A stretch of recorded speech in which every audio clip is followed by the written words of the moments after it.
Hello, second standard subject English unit 8 उसका second lesson the Mumbai musicians. आज हम उसकी एक्सरसाइज करेंगे question 5, 6 and 7। So this one is our question 5 and it is match A with B. A, B, ए में कुछ नाम लिखे हैं जो कि जेंडर है, बी में भी नाम है, तो हमको ये ऑपोजिट जेंडर मैच करना है। तो ए में दिया है mother, uncle, lion, king, man, grandfather, और बी में दिए हैं aunt, queen, father, grandmother, lioness, women. अब इस जेंडर को हम ऑपोजिट जेंडर के साथ मैच करेंगे।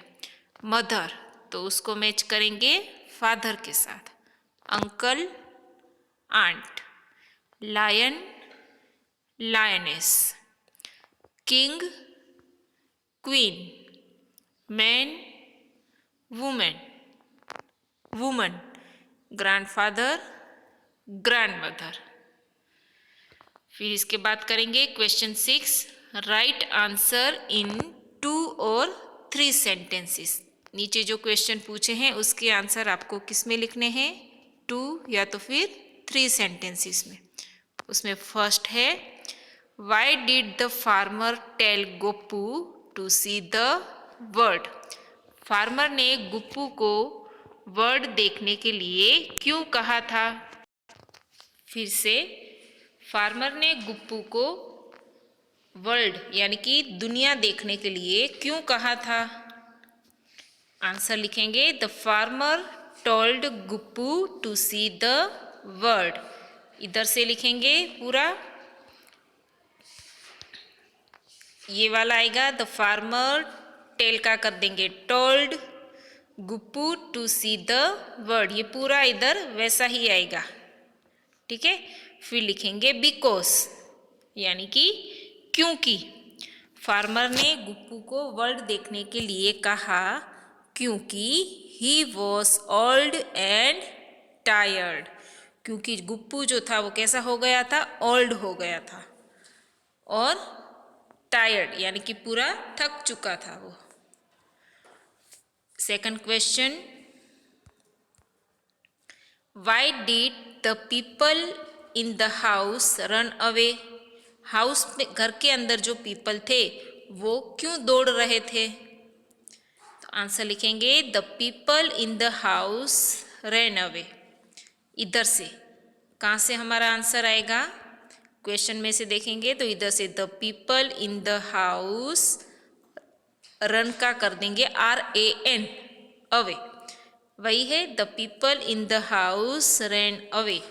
फिर लिखेंगे बिकॉज यानी कि क्योंकि, दे ऑल थॉट क्योंकि उन लोगों ने सोचा। किसने सोचा, घर के अंदर जो पीपल थे उन लोगों ने सोचा कि that ghost had come to scare them. क्या सोचा उन्होंने, ghost had came, ghost had come, उन्होंने सोचा कि शैतान आया है उनको डराने के लिए।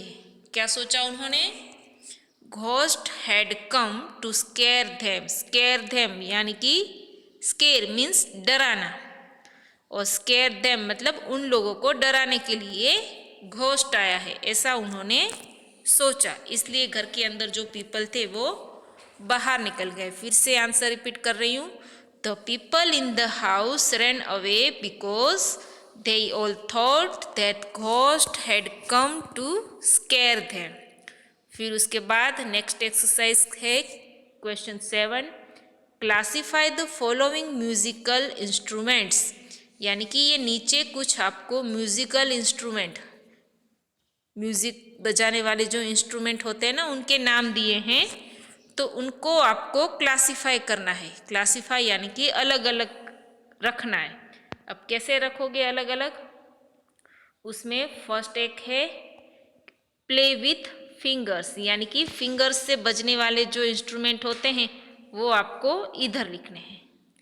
फिर उसके बाद है स्ट्रिंग इंस्ट्रूमेंट, यानी कि जो स्ट्रिंग यानी कि डोरी वाले जो इंस्ट्रूमेंट होते हैं वो आपको इधर लिखने हैं। और फिर थर्ड लास्ट ब्लोइंग इंस्ट्रूमेंट, यानी कि फूंक मार के जो इंस्ट्रूमेंट बजता है उसके नाम आपको इधर लिखने हैं। अब इसमें पहला इंस्ट्रूमेंट दिया गया है तबला। तबला देखा है ना सबने, कौन सा है तबला इसमें से? ये वाला।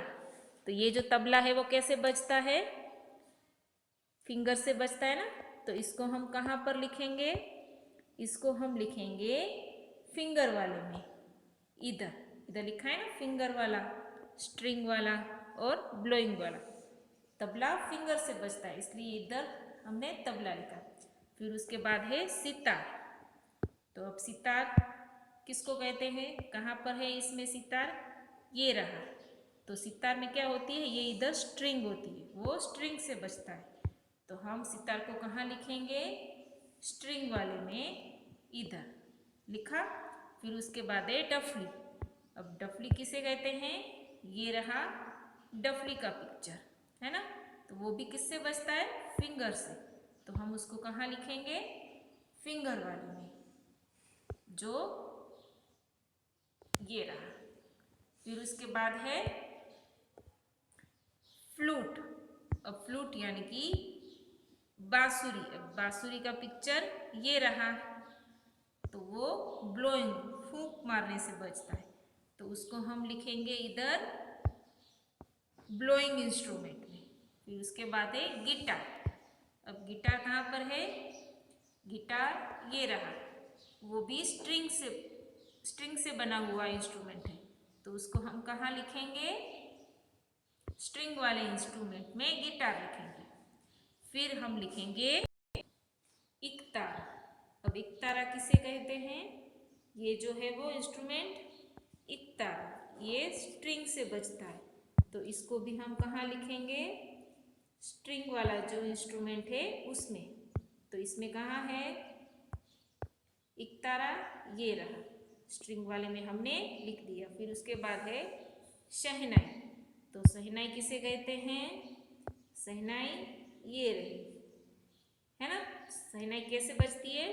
हम हवा से बजती है, ब्लोइंग। हम अगर उसमें फूंक लगाएंगे तो वो शहनाई बजेगी, इसलिए हम उसको ब्लोइंग इंस्ट्रूमेंट में लिखेंगे इधर। फिर है वायोलिन। अब वायोलिन कौन सा है इसमें से? वायोलिन ये रहा। तो ये भी एक फिंगर वाला इंस्ट्रूमेंट है। वायोलिन कौन सा इंस्ट्रूमेंट है? फिंगर वाला, अरे स्ट्रिंग वाला, सॉरी।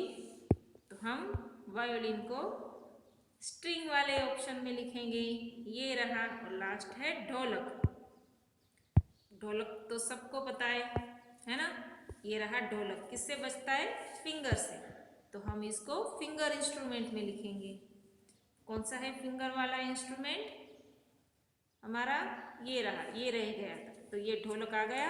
ये सारे इंस्ट्रूमेंट हमने इधर क्लासिफाई कर दिए हैं।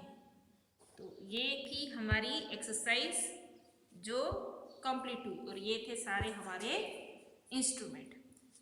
तो ये एक्सरसाइज आप अपनी नोटबुक में अच्छी हैंडराइटिंग से कंप्लीट करेंगे। फिर मिलेंगे नए लेसन के साथ नए वीडियो में। Thank you students.